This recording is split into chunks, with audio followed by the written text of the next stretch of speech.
आज हम इस वीडियो में स्टार्ट करेंगे क्लास 11 का एक्सरसाइज 1.4 का इंट्रोडक्शन का जो रिमेनिंग पार्ट रह गया था। मतलब पिछली वीडियो में हमने 1.4 का इंट्रोडक्शन पार्ट 1 शूट किया था और हम इंट्रोडक्शन पार्ट 2 को अब हम शूट करेंगे। ज्यादा बड़ा ये वीडियो नहीं रहेगा क्योंकि केवल मेरे को एक टॉपिक आपको बताना है जो कि उस वीडियो में रह गया था, Venn diagram. Venn diagram topic हमारा 1.4 इंट्रोडक्शन की पहली वीडियो में रह गया था क्योंकि वीडियो 1 घंटे से ज्यादा बन गई थी। उसमें हमने यूनियन, इंटरसेक्शन, डिफरेंस, इन तीनों को मेन पढ़ा था, इनके एग्जांपल्स किए थे, इनको समझा था, इनकी मैंने आपको तमाम जानकारी इस वीडियो के अंदर दे दी थी।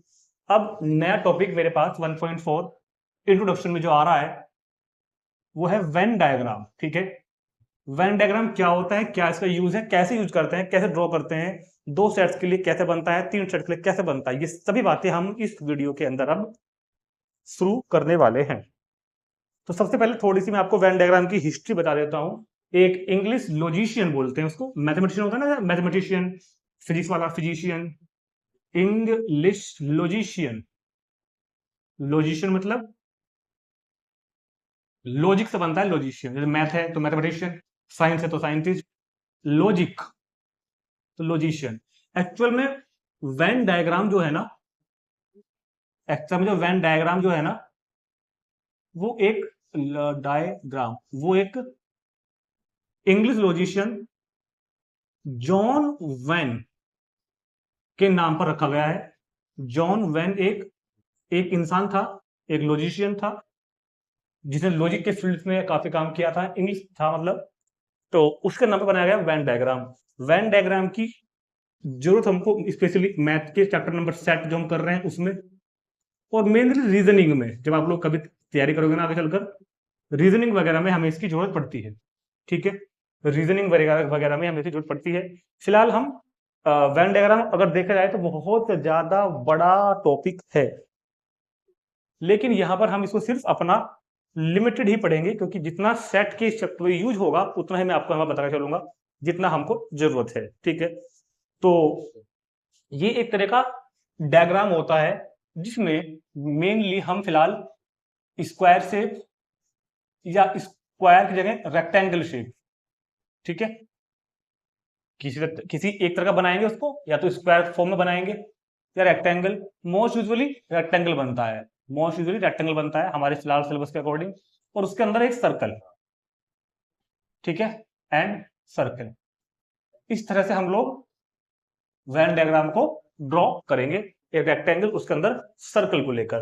ठीक, याद रखना हमेशा जो भी हम रेक्टेंगल ड्रॉ करेंगे, ये बातें आप नोट कर लेना भाई, जो भी हम रेक्टेंगल ड्रॉ करेंगे वो हमेशा यूनिवर्सल सेट को रिप्रेजेंट करता है। किसको करेगा? यूनिवर्सल सेट को। रेक्टेंगल जो हम बनाएंगे वो यूनिवर्सल सेट को रिप्रेजेंट करेगा, और सर्कल जो हम ड्रॉ करेंगे वो सेट ए या सेट बी या सेट सी इनको रिप्रेजेंट करेंगे। ठीक है, तो जो set A set B set C बनेंगे उनको सर्कल से रिप्रेजेंट करेंगे, और रेक्टेंगल से किसको करेंगे भैया?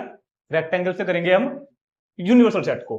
तो जब हम कोई वेन डायग्राम ड्रॉ करते हैं तो पहले मैं आपको उसको लिखने का तरीका बताता हूं। मान लो मैंने ये बनाया यू, ये क्या है? रेक्टेंगल है, यू, यू मतलब यूनिवर्सल सेट, तो उसके एक कोने में या तो इधर या इधर लिख देते हैं यू, मतलब ये यूनिवर्सल सेट है। अब मुझे इसके अंदर मान लो बनाना है एक सेट, तो उसके अंदर कहीं भी आप एक सर्कल बना दो और वहां लिख दो ए। ठीक है, अगर कभी किसी क्वेश्चन में हमको 2 सेट वाला वेन डायग्राम बनाने को आया, तो देखो अब 2 सेट वालों में 2 कंडीशन होती है, या तो दोनों बनेंगे अलग अलग, ये तो हो गया यूनिवर्सल सेट, ये सेट ए, बल्कि से बाहर लिखो, इसके बाहर लिखो, ये तो हो गया यूनिवर्सल सेट के अंदर ए, सेट ए, ये हो गया सेट बी। कभी कभी ऐसे ही बनेगा, 2 सेट वाला यूनिवर्सल सेट होगा और एक दूसरे को कट करते हुए बनेंगे इस तरह से। ठीक है, तो एक सेट वाला वेन डायग्राम तो हमेशा ऐसा बनेगा, ये कभी भी ऐसा नहीं बनता कि सिर्फ आपने सर्कल बना दिया, नहीं, यूनिवर्सल सेट के अंदर ही बनता है। ठीक है, तो यूनिवर्सल सेट के अंदर अगर एक ही सेट है तो सेट ए, 2 है तो ए और बी को आप इस तरह से दोनों को अलग अलग शो कर सकते हैं, और अगर कभी कभी ऐसा कट भी करेगा। क्या कंडीशन होंगी कि कब अलग वाला बनाना है, कब ये वाला बनाना है, वो देखते हैं हम, थोड़ा सा आगे चलते हैं। फिलहाल इसको नोट करेंगे तुरंत और देखते हैं थोड़ा सा और आगे की बातें। तो सबसे पहले हम बात करेंगे Venn diagram of A union B. A union B, या इसको हम क्या कह सकते हैं सिंबल में, A union B. A union B का, या सिंबल में अगर लिखें इसको, तो that is A union B का वेन डायग्राम हम अब यहां पर देखेंगे। तो सुनो, सबसे पहले क्या कहेंगे, this is a universal set you, universal set you. इसके अंदर एक सेट क्या बनाया मैंने, ए, दूसरा सेट मैंने क्या बनाया, बी। तो ये ए सेट डिनोट कर रहा है सर्कल, ये कर रहा है बी सेट को, ठीक है। तो ए यूनियन बी क्या होगा, अब देखो यहां पर दो बातें हैं, ए यूनियन बी ये भी हो सकता है, ठीक है, समझो बात को ध्यान से। ए यूनियन बी का मतलब, जब हमने ए यूनियन बी किया था इससे पहले वाली वीडियो में, तो जब हम ए यूनियन बी फाइंड करते हैं तो क्या आता है, ए यूनियन बी के अंदर वो एलिमेंट आते हैं, ए यूनियन बी के अंदर वो एलिमेंट आते हैं X is that X belongs to A और एक्स बिलोंग्स टू बी, और या तो ए के एलिमेंट या बी के एलिमेंट या दोनों के एलिमेंट, कुल मिलाकर ए यूनियन बी का मतलब होता है ए और बी के सारे एलिमेंट मिला के। तो मतलब क्या करेंगे हम, इस वाले पोर्शन को शेड कर देंगे, इस वाले पोर्शन को शेड, किस पोर्शन को, ए और बी का पूरा पोर्शन, ए और बी का क्या, पूरा पोर्शन, ए और बी का क्या, पूरा पार्ट। ये जो पूरा पार्ट हमने बनाया है ना, ये ए यूनियन बी है, ये यूनिवर्सल सेट है, ये क्या है, यूनिवर्सल सेट। यूनिवर्सल सेट के अंदर बनाया मैंने ए यूनियन बी।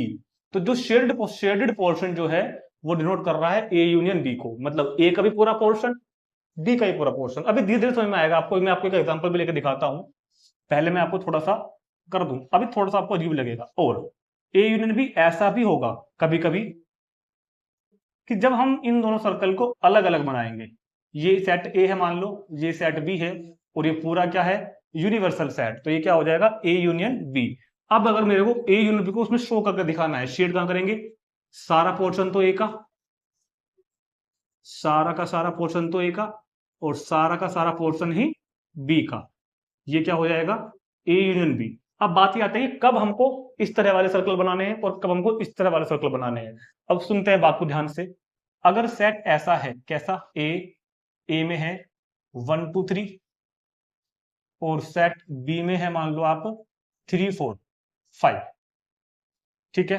अब एक एग्जांपल यहां लिखते हैं, ए में तो है 1 2 3 और बी में है 4 5 6। देखो दो तरह से बनता है वेन डायग्राम, जब दो सेट के अंदर कुछ कॉमन हो, जब दो सेट के अंदर कुछ कॉमन हो, तो इसका ए यूनियन बी क्या आएगा, इसका ए यूनियन बी आएगा 1 2 3, 3 तो वहां से आ गया पहले ही, 4 और 5। इसका ए यूनियन बी क्या आएगा, इसका ए यूनियन बी आएगा 1 2 3 4 5 6, ठीक। ये बात समझ में आ गई, ये बात समझ में आ गई ना। तो पहले आप ना इसको इसका तो स्क्रीनशॉट ले लो या इसको नोट कर लो, क्योंकि मैं इसको यहां से हटाऊंगा। मैं अभी आपको ये बताना चाह रहा हूं कि ये वाला, इस वाले एग्जांपल का वेन डायग्राम ये है, और इस वाले एग्जांपल का वेन डायग्राम ये है। मगर उससे पहले आप शेडेड रीजन को नोट कर लेंगे एक बार अपनी कॉपी पर पेन लेकर, कि इस तरह से हम यूनियन को नोट करते हैं, ए यूनियन बी। अगर एलिमेंट्स कॉमन है तो इस तरह बनाएंगे, और एलिमेंट्स कॉमन नहीं है तो उनको अलग अलग बनाएंगे। एक्चुअल में क्या है कि ये जो बीच का पार्ट है ना, ये कॉमन है, ए और बी का कॉमन पार्ट, यहाँ पे कुछ कॉमन नहीं तो इस तरह बनते हैं, ठीक। तो नोट कर लिया होगा आपने। अब वापस से देखते हैं एक बार,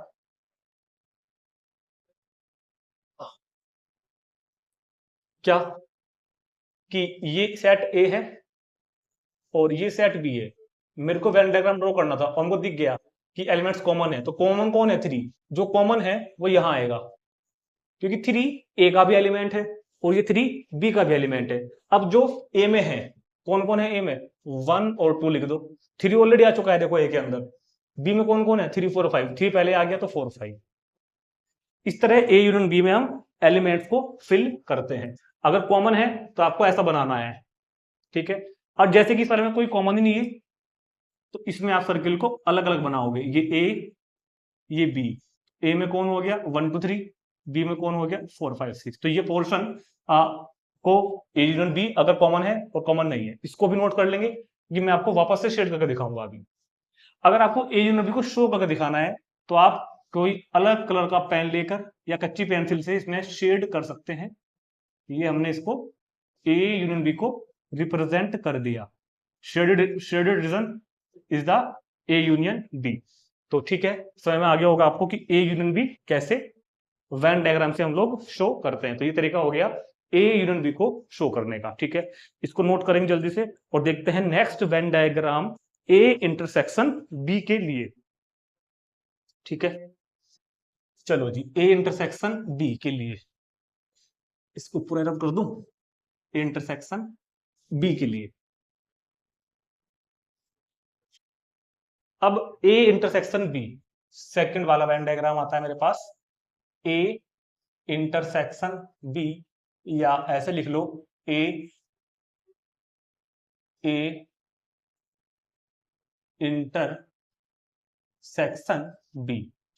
ए इंटरसेक्शन बी को अगर आपको शो करना है तो सबसे पहले आप ध्यान रखें, एक सर्कल बनाएंगे दो, और ये क्या हो जाएगा, यूनिवर्सल सेट। ये हो गया ए, ये हो गया बी। तो याद करो जब हम ए इंटरसेक्शन बी फाइंड कर रहे थे ना, तो क्या था, कॉमन पार्ट। ए इंटरसेक्शन में मतलब दोनों में जो कॉमन हो, ए और बी दोनों में कॉमन हो, तो दोनों में कॉमन पार्ट क्या होगा, ये वाला एरिया।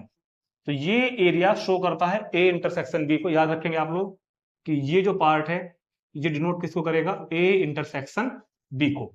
ठीक है, तो मान लो हम पहले वाला एग्जांपल ही वापस से कंसिडर कर लें। अगर क्या लिखा था मैंने, 1 2 3 और बी क्या था, 3 4 5। तो 1 2 तो कहां आएगा, 1 2 तो यहां आएगा, 4 5 कहां जाएगा, 4 5 यहां, और 3 कॉमन है दोनों, तो 3 यहां पे आएगा। तो ए इंटरसेक्शन बी को कैसे शो करेंगे हम, इस तरीके से। ठीक, अगर ए और बी डिसजॉइंट सेट हैं, if A and B are disjoint set, if A and B are disjoint set. Disjoint याद है ना, आपको मैंने पहले वीडियो में बताया था, अगर ए और बी में कुछ भी कॉमन नहीं है तो बोलते हैं डिसजॉइंट सेट। अगर ए और बी में कुछ भी कॉमन नहीं है तो फिर उनको बोलते हैं डिसजॉइंट सेट। तो बी इज इक्वल टू मान लो 4 5 6 है, ए इज इक्वल टू 1 2 3 है। इसका अगर हमको वैन डायग्राम बनाने के लिए आया तो ये हो जाएगा यूनिवर्सल सेट ए, ये ए ये बी, क्योंकि कुछ कॉमन नहीं है तो कॉमन पार्ट तो कोई होगा ही नहीं, शेड भी कहीं नहीं करेंगे। This is 1 2 3, this is 4 5 6। तो यही बस इसका क्या हो जाएगा, ए यूनियन बी का वैन डायग्राम, क्योंकि यहाँ पर कुछ भी कॉमन नहीं है। क्या लिखोगे, क्योंकि ए इंटरसेक्शन बी क्या है, कुछ नहीं है, कुछ नहीं मतलब एम्प्टी सेट, फाई है। तो अगर ए और बी कुछ कॉमन नहीं है तो उनको डिसजॉइंट सेट्स बोलते हैं, और डिसजॉइंट सेट्स का वैन डायग्राम इस तरह से बनेगा। समझ में आ गया होगा, नोट करेंगे तुरंत और देखते हैं तीसरा वैन डायग्राम।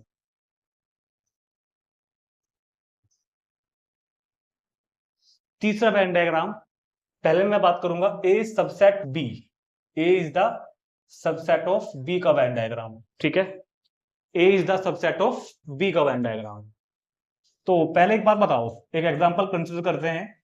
ए के अंदर एलिमेंट है 1 2 3, और क्योंकि ए सबसेट है बी का तो we will take set B as A subset of B.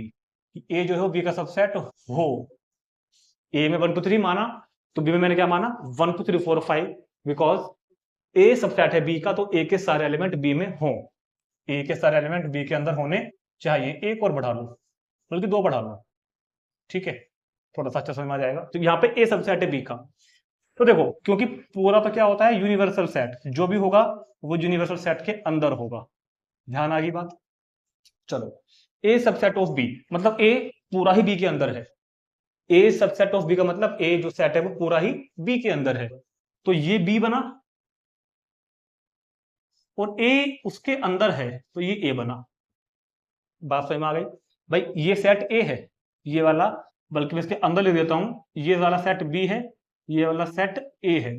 छोटे लेटर बनाए, देखो जरा दिख भी रहा है क्या, थोड़ा सा बड़ा बनाता हूँ, हो सकता है आपको पिक्चर विजुअल क्लियर ना आए, दोबारा देखते हैं, थोड़ा सा बड़ा बना देता हूँ, है ना।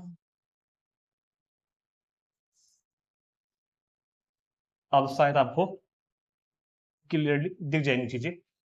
This is universal set you, और ये सेट है ए, और इसके अंदर मैंने बनाया सेट बी, ये ए ये बी, क्योंकि उल्टा बना दिया मैंने, ये बड़े वाला बी सेट है, छोटे वाला ए सेट है, क्योंकि ए सबसेट है बी का, A is the subset of B.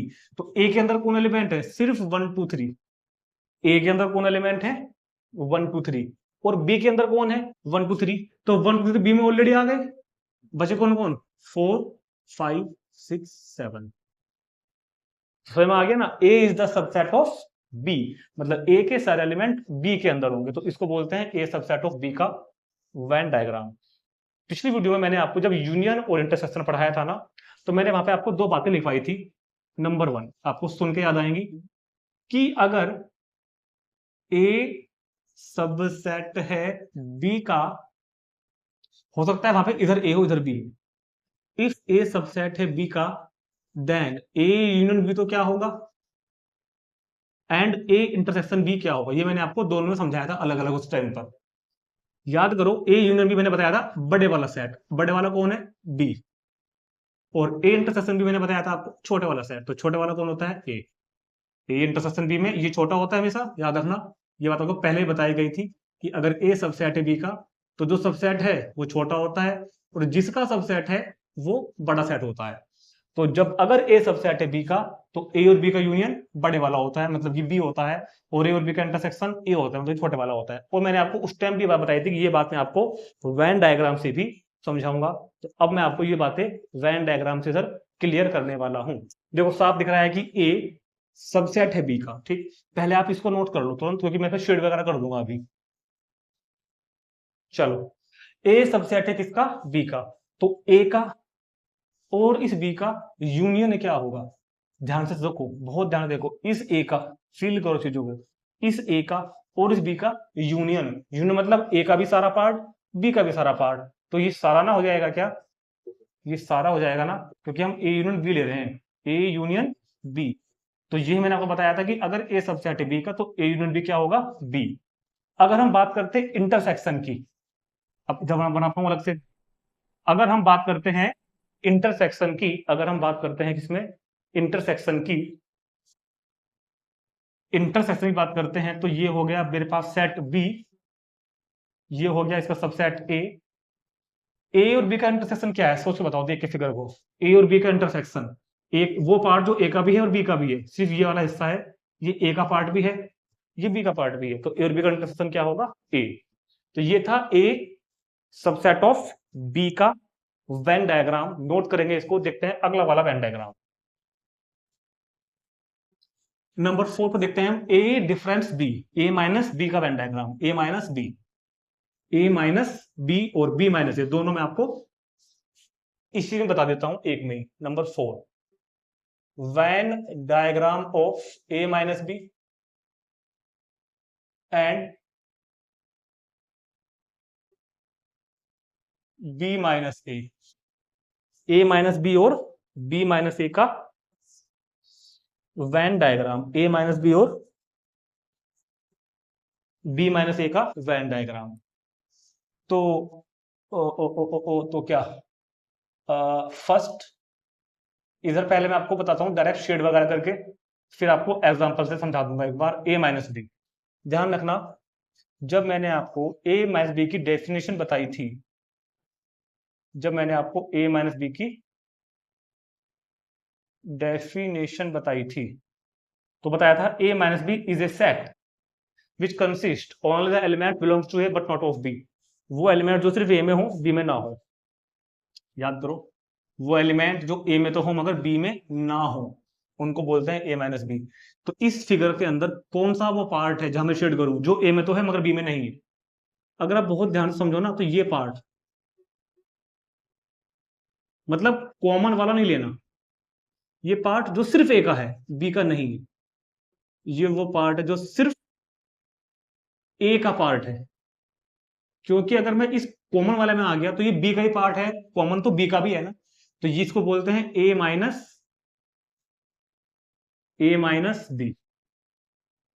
और इसी वजह से मैंने आपको ये भी बताया था कि इसको ये भी बोलते हैं ए माइनस ए इंटरसेक्शन बी। अगर आप देख रहे हो तो मैंने ए में से ए और बी का जो इंटरसेक्शन है उसको हटा दिया है बाहर। तो ये बात मैंने आपको प्रूव भी कर दी वेन डायग्राम को, वेन डायग्राम के अंदर कि ए माइनस बी इसके इक्वल होता है।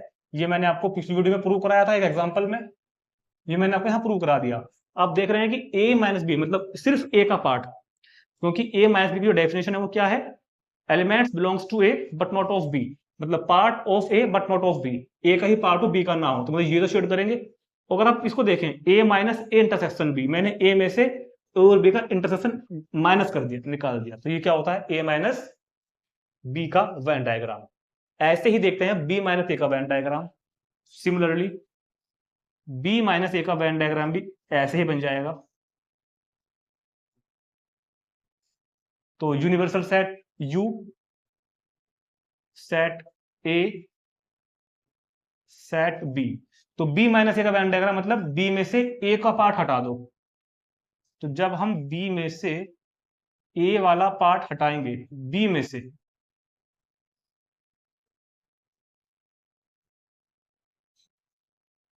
बी में से ए वाला पार्ट हटा दिया तो क्या बचेगा, बी माइनस ए, मतलब बी माइनस ए को हम ये भी कह सकते हैं B intersection, B minus A intersection B. B minus A मतलब बी माइनस ए मतलब B minus A intersection B, मतलब बी में से मैंने ए का पार्ट यहां से हटा दिया, बी में से ए और बी का इंटरसेक्शन हटा दिया, तो इस वाले पार्ट को बोलते हैं हम क्या, B minus A is equal to B minus A intersection B. ठीक है। अगर आप एक कोई एग्जांपल से चाहते हो देखना इसको, तो मान लिया मैंने क्या कहा, सेट ए है 1 2 3 4 और सेट बी है 3 4 5। तो ए माइनस बी जब मैंने आपको निकालना बताया था पिछली वाली वीडियो में, तो ए माइनस बी क्या था, ए में से बी वाले हटा दो और बचे हुए लिख दो। तो ए में से जो बी वाले भी हैं वो हट जाएंगे, मतलब 3 4 हट जाएंगे, तो क्या बचेगा था सिर्फ 1 2। ठीक। अब देखो एक मिनट के लिए शेड, इसको पहले नोट कर लो, मैं यहां से शेड हटाऊंगा ये वाली, इसको यहां से पहले जरा नोट कर लो, क्योंकि मैं यहां से शेड अभी हटाने वाला हूं। तो अब देखो इधर, अगर आपको एग्जाम्पल के साथ साथ समझना है ना ए माइनस बी, तो ये ए ये बी आपको और बेहतर समझ में आएगा। पहले एलिमेंट्स फिल करते हैं, ए बी में कॉमन कौन है 3 4, तो 3 और 4 पहले कॉमन वाला भरते हैं ना। अब ए को फिल करो, ए में 3 4 तो पहले आ गए 1 2, अब बी को फिल करो तो क्या बचेगा 3 4 तो पहले आ गया 5। अच्छा अगर मैं यहाँ पे साथ साथ बी माइनस ए भी निकाल लूं मान लो, तो बी में माइनस कर दो ए वाले, तो बी में से 3 4 घट जाएंगे, खाली क्या बच जाएगा 5। तो ये क्या हो जाएगा मेरे पास बी माइनस ए। इसको भी देख ले, बल्कि यही देख लेंगे, चलो इस बारे में, इसी बारे सीधे में देख लेंगे सब बातें। तो देखो सारी बातें मैं आपको, अब हमने ए माइनस बी फाइंड किया तो कितना आ रहा है 1 2, मतलब सिर्फ जो ए में है, सिर्फ ए में है, बी में मतलब ए में से ए और बी के इंटरसेक्शन वाले हटा के बचते हैं 1 4। तो ये वाला पार्ट तो क्या होता है ए माइनस बी, ये वाला पार्ट क्या होता है बी माइनस ए, ये वाला पार्ट तो क्या होता है ए इंटरसेक्शन बी। ये सब मैंने आपको बता दिया, और ये पूरा क्या होता है ए यूनियन बी। ठीक। तो अगर मैं चारों वेन डायग्राम को एक पिक्चर में शो करके दिखा दूं आपको तो कैसा रहेगा, ये भी समझना पड़ेगा ना आपको। तो पहले आपको ये तो समझ में आ गया होगा ए माइनस बी का वेन डायग्राम और बी माइनस का वेन डायग्राम आपको समझ में आ गया होगा। अब इस पिक्चर में मैं आपको चारों वेन डायग्राम एक साथ दिखा दूंगा, सबसेट वाला छोड़कर, क्योंकि सबसेट वाले के लिए तो सेट के अंदर सेट होना चाहिए। ये ए है ये बी है, सेट नहीं करूंगा मैं सीधे, लेकिन ए और बी का पूरा पार्ट, ए और बी का होल पार्ट, ए और बी का होल पार्ट तो क्या होता है ए यूनियन बी। सिर्फ इतना पार्ट जो सिर्फ ए का है, जो बी का नहीं है, वो होता है ए माइनस बी। सिर्फ बी का पार्ट ये होता है बी माइनस ए, और दोनों का पार्ट ये होता है ए इंटरसेक्शन बी। अगर फिर मैं चाहूं तो इसमें मैं शेड कर देता हूं हॉरिजॉन्टल लाइन की, थोड़ा सा चीजों को अलग से शो कर देंगे ना। हॉरिजॉन्टल लाइन वाला पार्ट कौन है, ये जो मैंने हॉरिजॉन्टल लाइन ड्रॉ की है, हॉरिजॉन्टल लाइन वाला जो ये सर्कल से ड्रॉ की गई, ये कौन सा पार्ट बन गया है मेरा ए माइनस बी, ए ये वाला। हॉरिजॉन्टल लाइन वाला। जो ये वर्टिकल लाइंस ड्रॉ की हैं, वर्टिकल लाइन वाला पार्ट कौन सा बन गया, बी माइनस, ये वर्टिकल पार्ट वाला लाइन हो गया। ब्लैंक पार्ट, ब्लैंक वाला पार्ट क्या हो जाएगा इधर, ए इंटरसेक्शन बी, और ये सारा ही पार्ट ए यूनियन बी। तो इस पिक्चर में हमने आपको तीनों स्ट्रोक दिखा दिए कि ये पार्ट ए माइनस बी है जो सिर्फ ए के अंदर, जो सिर्फ ए का है, ये बी माइनस ए है जो सिर्फ बी का है, ये ए इंटरसेक्शन बी है, और ये सारा ही क्या है, ए यूनियन बी, और ये पूरा ही क्या है, यूनिवर्सल सेट। तो यहां तक हमारा ये टॉपिक पूरा हो गया है when diagram of two sets का, जिसमें मैंने आपको यूनियन, इंटरसेक्शन, सबसेट और ए माइनस बी का डिफरेंस, ए और बी का डिफरेंस का पूरा कंसेप्ट समझा दिया है। अब दो चार वेन डायग्राम और रह गए हैं, तीन फिगर वाले और तीन सेट वाले, देखते हैं उसके बाद। पहले आप इसको नोट करो, तुरंत चलते हैं नेक्स्ट टॉपिक पर। अब देखते हैं तीन सेट के वेन डायग्राम कैसे बनते हैं। तो इसे मैंने कुछ ऑपरेशन लिखे हुए हैं, A union B union C union A intersection B intersection C intersection A intersection B union C, A intersection B union A intersection C, A union B intersection C, और A union B intersection A union C. इन सभी को समझते हैं तीन set के concept के अंदर। अगर तीन सेट हमारे पास गिवन है और तीन सेट अगर गिवन है तो सिर्फ ऐसा नहीं है कि यही वेन डायग्राम बनेंगे, और भी बन सकते हैं, लेकिन हाँ प्रैक्टिस आपको इनसे हो जाएगी। अगर आपको ये समझ में आ गई ना, तो फिर कैसा भी क्वेश्चन आ जाए वेन डायग्राम वाला हमसे तुरंत हो जाएगा। तो बहुत ध्यान दें, वन बाय वन समझना है। जब भी तीन सेट गिवन हो तो देखो हम ना ये एज्यूम कर रहे हैं कि तीनों सेट्स में कुछ ना कुछ कॉमन है, ये मान कर लेते हैं। क्योंकि अगर ये क्या हो गया सेट ए, ये बी और ये सी, तो मैंने तीनों को क्रॉस करते हुए बनाया है। सेट ए बी को क्रॉस कर रहा है, बी सी को, सी ए को, तीनों जो क्रॉस कर रहे हैं, मतलब हमने एज्यूम किया है कि तीनों में ए बी में, बी सी में, सी में, तीनों में कुछ कुछ कॉमन है। अगर कुछ कॉमन नहीं होगा ना तो फिर वेन डायग्राम का अलग बनेगा। वो केस वैसे भी केस वो वाला आता नहीं है, वो स्पेशल केस क्वेश्चन होते हैं, वैसे वो आएंगे नहीं। वैसे भी अब तीन वाले क्वेश्चन अब आते भी नहीं है, फिर भी मैं करा रहा हूँ आपको अदर एग्जाम के लिए। तो ए यूनियन बी देखो जरा, ए यूनियन बी पहले आपको पता होना चाहिए कि ए यूनियन बी आखिर होता क्या है। तो अगर आपको ध्यान आ रहा हो ना, तो ए यूनियन बी क्या होता है, ए यूनियन बी क्या होता है, ए और बी का सारा पार्ट, उस पार्ट को शेड कर दो जो ए का भी है और बी का भी। समझ रहे हैं बात को भाई, ए यूनियन बी क्या होता है, ए यूनियन बी होता है ए और बी का सारा पार्ट। तो ए और बी के पूरे पार्ट को आप शेड कर दो, ए और बी के पूरे पार्ट को। तो सुनो ध्यान से, अगर आप देखो मेरे को करना है शेड ए और बी के पूरे पार्ट पे, तो जहां पर मैं शेड कर रहा हूं ना, अब इसमें आपका मन में क्वेश्चन आएगा कि ये जब मैंने शेड की है वो ए और बी के तो पूरे पार्ट पे की ही है, मगर उसमें कुछ पार्ट सी का भी तो आ गया। हाँ आ सकता है, क्या दिक्कत है। जो शेड मेरे को करनी है वो कहाँ करनी है, बस मेरे को देखना है कि ए और बी का पूरा पार्ट आ जाए, ए और बी ना रह जाए, सी आए या ना आए उस पास से मतलब ही नहीं है अपने को। अब देख बता दो कि क्या मैंने ए और बी के पूरे पार्ट पर शेड कर दी, क्या हमने ए और बी के पूरे पार्ट पर, सी का भी कुछ पार्ट आ गया क्योंकि वो कॉमन एलिमेंट्स में से आया है।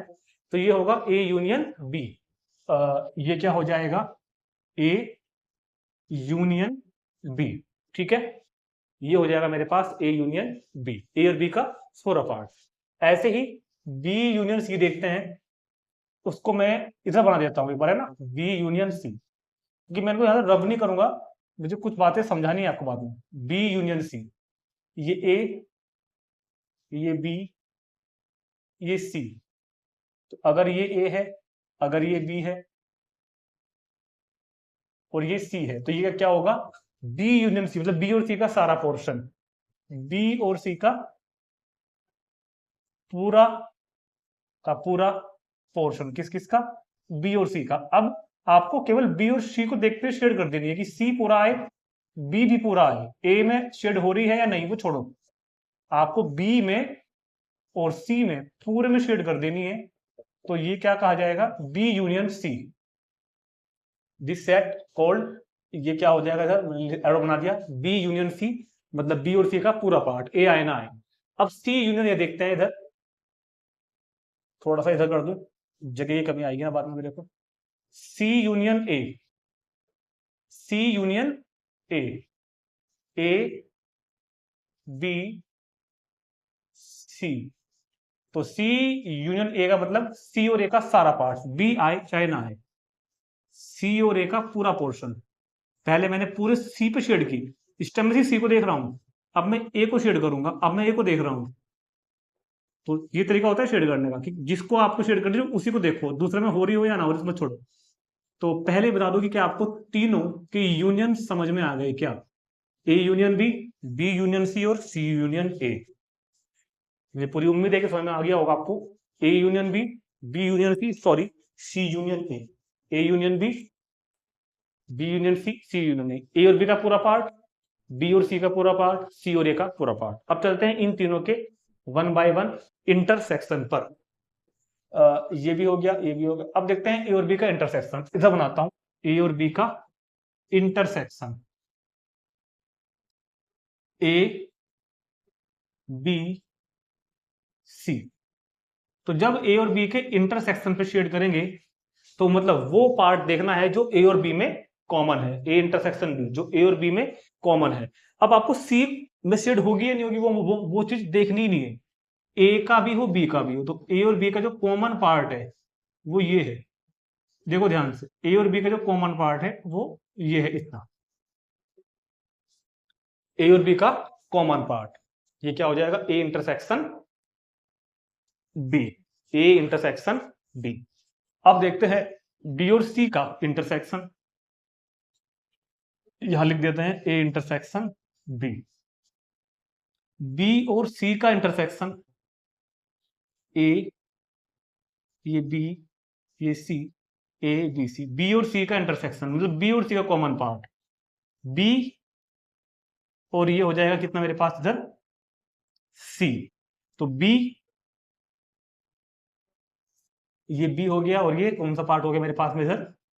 सी।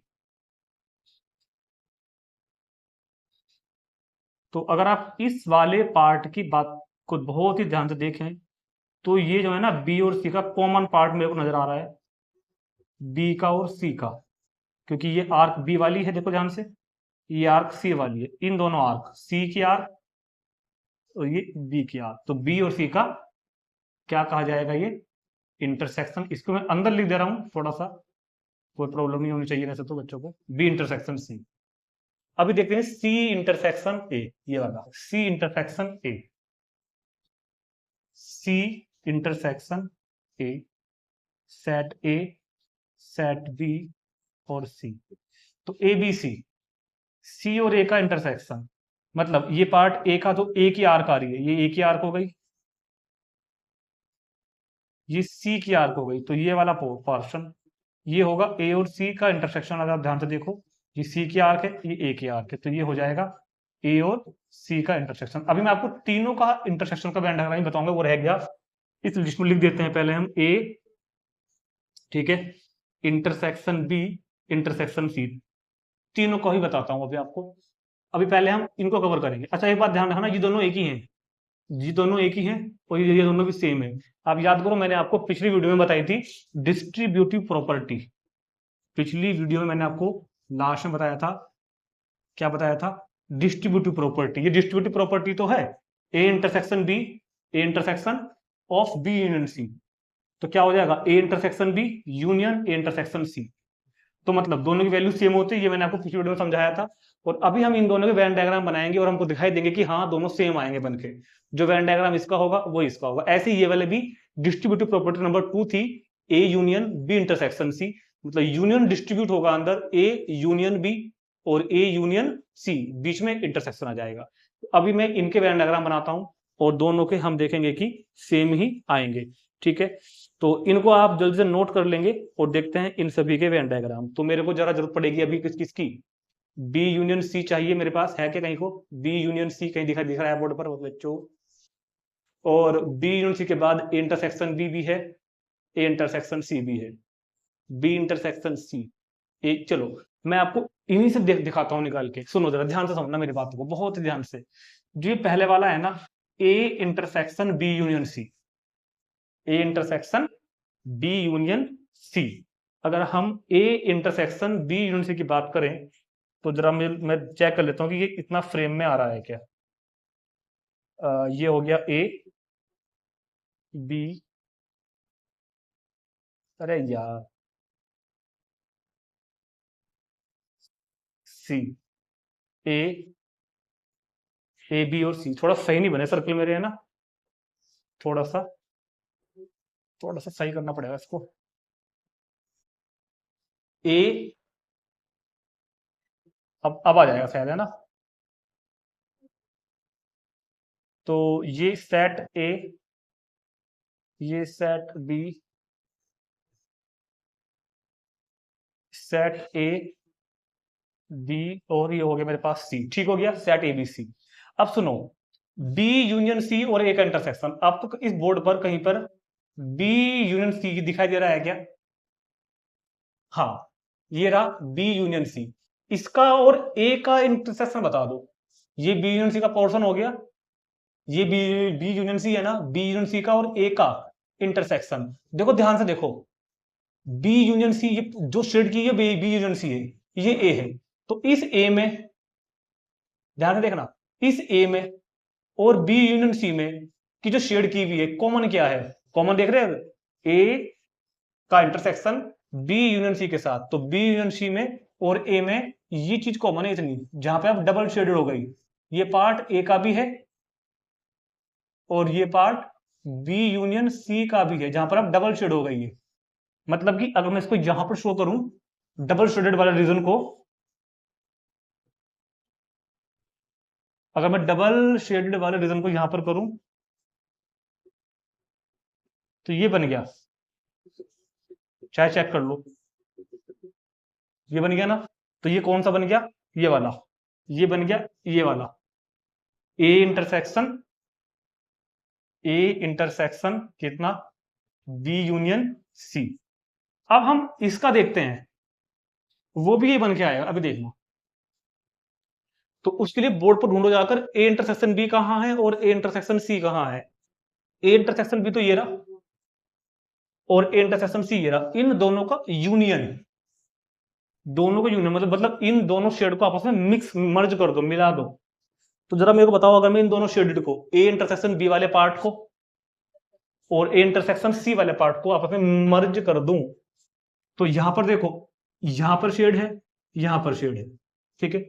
इसमें यहां पे शेड है, यहां पे शेड है। जब मैं इन दोनों का यूनियन लूंगा, मिला दूंगा ना, तो मुझे पूरी उम्मीद है कि यहां पे है तो शेड यहां भी हो जाएगी, मतलब यहां पे है तो यहां भी, मतलब शेड तीनों में हो जाएगी। मतलब देखो ये वाला बन जाएगा। समझ में आ गई बात? तो मतलब यही वेन डायग्राम किस चीज का होगा? A intersection B union A intersection C का। इसीलिए डिस्ट्रीब्यूटिव प्रॉपर्टी के अकॉर्डिंग ये दोनों वैल्यू इक्वल होती हैं, क्योंकि दोनों के वेन डायग्राम भी सेम है। एग्जांपल मैंने आपको पिछली वीडियो में बता ही दिया था कि A intersection B union C is equal to A intersection B union intersection C. इसको मैंने प्रॉपर्टी एग्जांपल को भी एग्जांपल से प्रूव कर दिया और यहाँ पे वेन डायग्राम में भी आपको शो कर दिया, ठीक है। नोट करेंगे तुरंत। अब मैं आपको दिखाता हूँ ये वाली प्रॉपर्टी को वेरीफाई करके। तो जिन वेन डायग्राम की जरूरत है सिर्फ उन्हीं को रखता हूँ यहाँ पर, बाकी मैं यहाँ से हटाने वाला हूँ अभी। तो एक तो इसको हटा दो, जरूरत पड़ेगी बी इंटरसेक्शन सी की, मतलब इसकी जरूरत तो पड़ेगी, ठीक है, छोड़ दो। ए यूनियन बी की जरूरत पड़ेगी। ए यूनियन बी कहाँ गया? ए यूनियन बी हो रहा, उसकी जरूरत पड़ेगी। ये किसका था? बी यूनियन सी का, इसकी जरूरत नहीं पड़ने वाली, इसको हटाओ। सी यूनियन ए की जरूरत पड़ेगी, ये रहा। और ए इंटरसेक्शन सी की जरूरत, ए और सी की इंटरसेक्शन की जरूरत नहीं पड़ेगी, इसको भी हटा दो, ठीक है। ए इंटरसेक्शन बी की जरूरत नहीं पड़ेगी, इसको भी हटा दो। तो जरूरत पड़ेगी मेरे को बी इंटरसेक्शन सी, ये रहा, ए यूनियन बी वो रहा, और सी यूनियन, ठीक है। अब इन तीनों वेन डायग्राम से इसको प्रूव करते हैं। पहले फाइंड करो बी इंटरसेक्शन सी और ए का यूनियन। बी इंटरसेक्शन सी कहां कहां है? ये रहा बी इंटरसेक्शन सी, ये रहा B intersection C. B intersection C को और ए को मर्ज कर दो, मिक्स कर दो आपस में। ये पार्ट अगर आप देख रहे हो तो मैं इसे बनाता हूं, ये वाला A union B intersection C, A union B intersection C. तो ये जो वेन डायग्राम बनेगा ना, अभी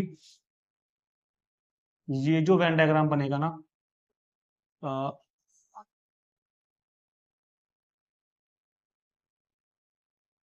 ए बी सी, तो क्या कह रहे हैं, बी इंटरसेक्शन सी, तो मतलब शेड कहाँ होनी है, बी इंटरसेक्शन सी पे भी होनी है और ए भी, क्योंकि हम यूनियन निकाल रहे हैं। यूनियन मतलब दोनों का पूरा कंबाइंड एरिया मिला दो आपस में। बी इंटरसेक्शन सी तो मतलब ये वाला पार्ट, बी इंटरसेक्शन सी मतलब तो ये वाला पार्ट, ये तो क्या हो गया, बी और सी का इंटरसेक्शन, बी और सी का इंटरसेक्शन, यूनियन ए भी कर दो उसके साथ साथ। इसमें जब ए को भी इंक्लूड कर दोगे, यूनियन ए कहा ना, तो मतलब ए का भी सारा पार्ट आ जाएगा अब आगे का, जितना भी ए में है। तो ये जो पूरा पार्ट बचा शेड होके जो दिख रहा है आपको, आफ्टर शेड, शेड के बाद जो दिखाई दे रहा है ना, ये सारा का सारा पार्ट क्या है, A union B intersection C, A union B intersection C. अभी मैं आपको दिखा दूंगा कि ए यूनियन बी और ए यूनियन बी और ए यूनियन सी का इंटरसेक्शन भी वही है।